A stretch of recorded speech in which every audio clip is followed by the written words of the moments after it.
So, Trump sweeps all 5 states. Super Tuesday this week. Surprise, surprise. Everybody knew that he was going to win, but nobody knew that he was going to sweep all 5 of those states and win every single county in every single state. Unprecedented. Nobody's ever done it. Cruz didn't do it. Kasich didn't do it. Hillary didn't do it. Hillary didn't even win all 5 states. Lost Rhode Island to Bernie. It should be obvious to everybody at this point that Trump is going to win the GOP nomination and that he will beat Hillary in November. GOP turnout is at an all-time high, and it's at an all-time high because people are coming out to vote for Trump. If he wasn't in this race, it wouldn't be happening the way that it's happening right now. You wouldn't see these millions and millions of people coming out to vote and Democrats switching parties to become Republicans. They're not doing that for Ted Cruz. Sorry, Cruz supporters, this is not because of your guy. And in November, the Democrats are already defeated. They're not really aware of it yet, but they're already beaten. They have an all-time low voter turnout. People on the Democrat side are not enthusiastic about this race. They're certainly not enthusiastic about Hillary. They're still evenly divided between Hillary supporters and Bernie supporters, and the Bernie supporters are just as rabid as Trump supporters. They're not going to vote for Hillary if Bernie doesn't get the nomination. Some will vote for Trump. Many will stay home and not vote at all. So when these polls and pundits say that Trump can't beat Hillary, they're fucking lying to you. He's going to beat her and he's going to put her through a meat grinder. There ain't going to be enough left of her afterwards to put into a dog bowl. I'm not trying to be rude. I'm just stating as a fact. She's done. Hillary is done. She is so far removed from the average ordinary American, she has no clue of what life is really like in this country for an average schmo trying to earn a living and get his bills paid. He walks around in $600 pantsuits and $600 hairdos. She gets paid 6 figures for a speech. Who gets money like that? Nobody. She gets more for one speech than most of us make in a year. And she thinks that she knows what's right for the common American. Don't be fooled by that crap. She doesn't know shit. Now, very interesting, the day after Super Tuesday, Cruz makes a big announcement. He's chosen his vice presidential running mate. Wow. Fucking moron, you're not supposed to do that until after you've won the nomination. That's also unprecedented. I don't think I've ever heard of any candidate choosing their running mate before actually winning the primaries. This is an act of desperation.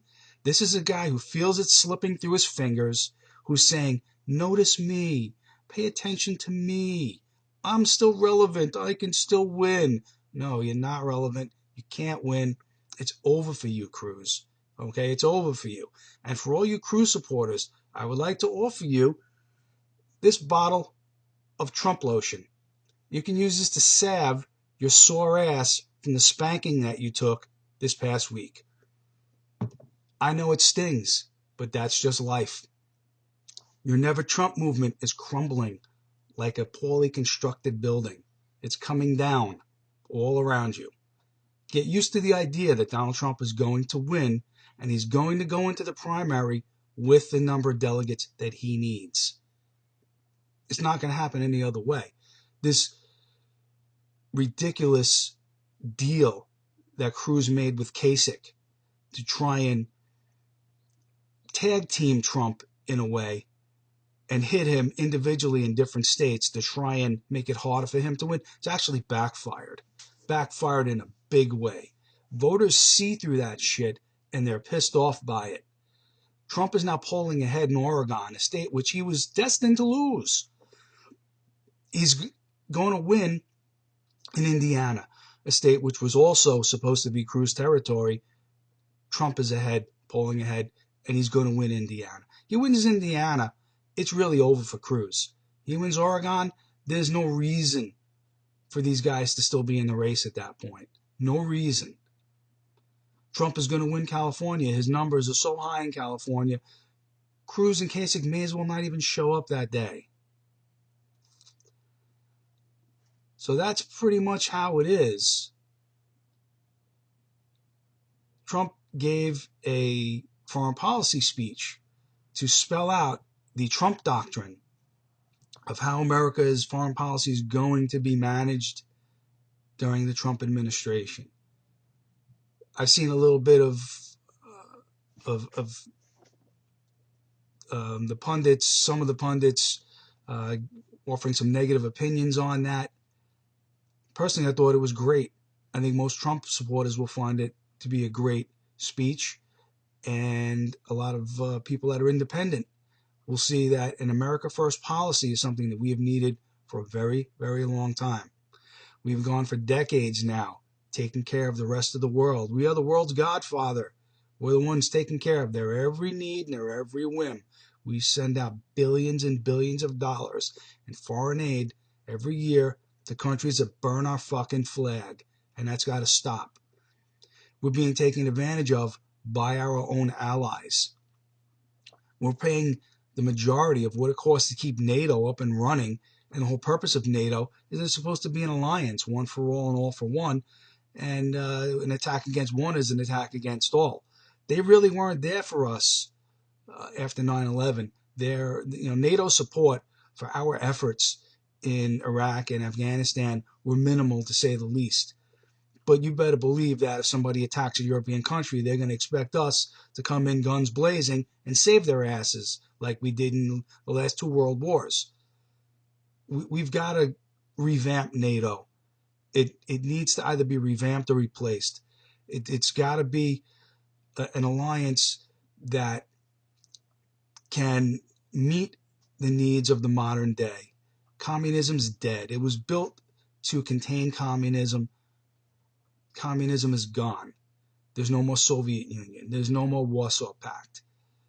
It's time for an alliance that really suits the needs of all the nations that are members, and all the nations that are members will meet their obligations to the alliance, both financially and militarily.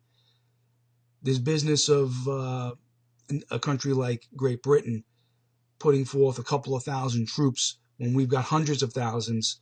That can't be. If this is the best they can do, then we need to stop really protecting their country. This has gone on long enough. And the fact that we've allowed ISIS to seize enough territory to cover a large country, between the territory they've taken in Iraq and Syria, they're a de facto nation. And we've done next to nothing to combat that and to dismantle them. These airstrikes that Obama has sent in there, they're pinpricks. He sends in maybe a dozen airstrikes a week. During the opening salvos of the Iraq War, Operation Desert Storm, there was like 2,000 airstrikes a day hitting Saddam Hussein. By comparison, what we're doing right now is minuscule and insignificant. Donald Trump's policy would be to put America first and to force these Middle Eastern countries to fight their own battles. If they want our support, they better fight and they better put up some money. Otherwise, we're going to leave them to deal with their own mess because it's their part of the world. So, on Tuesday, Indiana votes. Indiana is going to vote for Trump. Trump is going to take those delegates, and it's pretty much going to be game over at that point. So pretty much that's all I've got to say today.